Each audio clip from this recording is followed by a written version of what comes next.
Cilat janë gjërat që nuk e prishin agjërimin?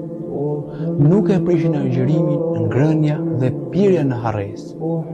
Nuk e prishin agjërimin përdorimi i mizvakut dhe larja e dhëmbëve me furçe. Nuk e prish agjërimin shpërlarja e gojës dhe e hundës për abdes apo larje të trupit. Gjithashtu nuk e prish agjërimin hixhamja dhe dhënia e gjakut për analiza. Gjithashtu nuk e prish ejakulimin në gjuhë.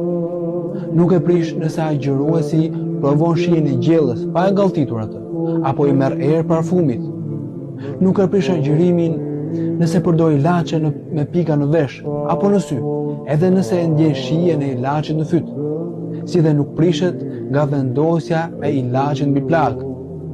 Nuk prishet agjërimi nëse përdor ilaçe nga anusi apo organi gjenital, qoftë kjo për temperaturë apo për ndonjë arsye tjetër. Gjithashtu, nuk e prish agjërimin përdorimi i makjazhit dhe lyrja e fytyrës. Agjëruesit i lejohet të bëjë çdo gjë që ja lehtëson agjërimin, si për shembull qëndrimi në hije, larja e trupit apo disa pjesëve të tij me ujë të ftohtë, shpërlarja e gojës e të tjerë.